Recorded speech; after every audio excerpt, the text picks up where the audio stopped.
welcome back to the dashboard. We've done another update on it, and we're also and the reason we've done that update is because a company has contacted me who was using the dashboard and has said that they're finding it difficult to put their information in and get it to mirror on the site, which I can fully understand.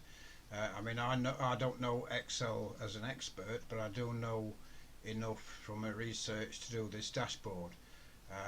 And so it made sense for the company to come to me and say, do you know what, will you do it for us? Put the information in, we'll send you the information separately. You'll put it in, and so that it represents our site. So I told them I'd do that, and I told them that I will continue to upgrade it. They said they liked it as it was, but they wanted it. Would it be possible to put a mapping of the sites? Now they've got quite a few sites, and they wanted a map of each area. And some, like on our demonstrations dashboard, they have got sites, say like in Derby they've got 4 sites, Chesterfield they've got 3, I think he said, got 2 or 3 sites in Birmingham. But for the map, it didn't want to highlight the individual sites. He just wanted to highlight the area, i.e. Birmingham, Derby, Chesterfield, whichever. So I've done that for him, and I thought, well, do you know what, that'll upgrade the dashboard a little bit further, and I'll demonstrate that on our video. So here, you're familiar, we've got the incidents page on the data entry sheet.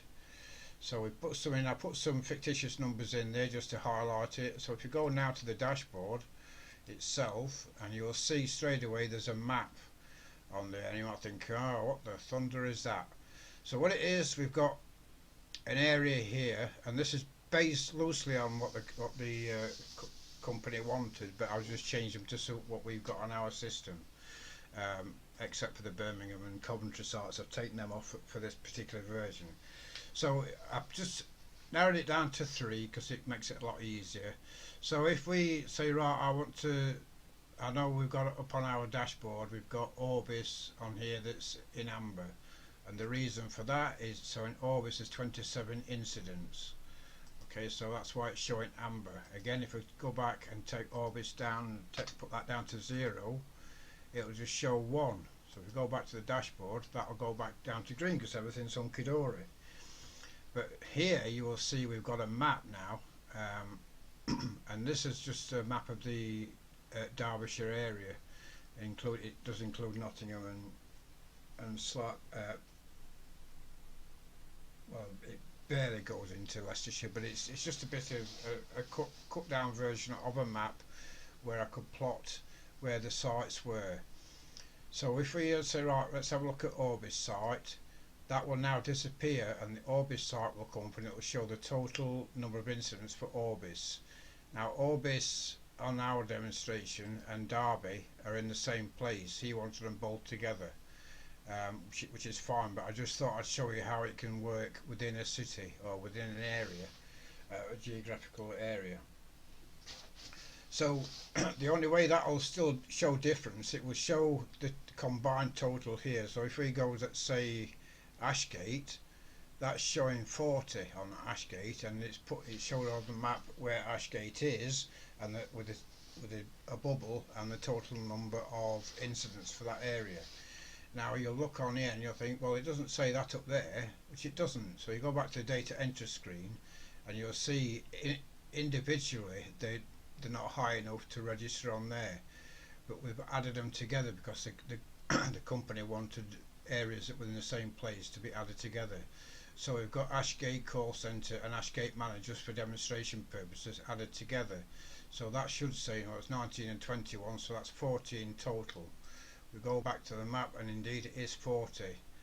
And just to prove the concept, if I then change that and make that 21, it's only 1 extra. If it go up and it's gone up to 41.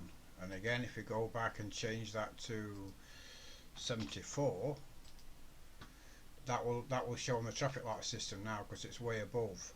So straight away Ashgate Manor has gone up to 70, gone into the red because it's at 74 down on here. But combined, it's still combining them on our dashboard map as 94 in total. So if we go to there and we've got 75 and 19, which is 94. So that is correct. And then similarly, if you want to go down to Derby JB, it's 21 in total, but it's still green. We can go down to the Derby JB, and we could put, if you want, 87 on there. That'll take it straight into the red. Go back to the map, go back down to map, and it's showing now it's 103. It's a big figure, and straight away it's taken up Derby JB right into the red. So if we go back down and take that down to say 41, let's make it a little bit more pleasing. It's 57 in total, but it's brought it down, but it's still in the amber. So it does work with there, but overall you see it's gone down to amber just as you'd expect it to. But all we're interested in at the moment is the map area. So we go down to the data entry sheet again, and we put in 5, 9, make it more realistic figure, 14, and say Orbis 6. So they're all differing figures. So we go back to our map again. Now see, straight away everyone's gone down to green, and the map is showing the Derby JB, which is at 11. We go on to here, Derby JB is 4 plus 7, because we're combining the two, don't forget, for the same city, making it 11. So it's 11 in total. And so you go down to Orbis, that is now showing 7, and that's just one site on its own because I didn't include that in the Derby ones. So they go out, Orbis is 7, back to the dashboard, and we go back up to Ashgate, combined of 28. So that includes his Ashgate site officers and the Ashgate call centre, his customer call centre. So that combines the two, Ashgate, so it's 13 and 15, you see 28. And indeed it's showing 28 on there, and just to show you once more, just to change that, make that 10, it should be 29. Let's change it, so it changes it as you feed the information in. It doesn't appear on the report screen because I didn't see the need to put it in on there, because that's just going to be a PDF, so you wouldn't be able to interact with the PDF anyway with the drop down screen. So that's basically where we're at. I've just left that highlighted just so that you can see where the figures are on there, but the screen is locked off other than that drop down box. So that's the latest on that one, guys. I hope you enjoyed that, and I hope you're enjoying the dashboard in total. I'm getting quite a lot of messages. I did put a bit of a poll on Facebook which got no response whatsoever, so there will be no further updates on the Facebook page.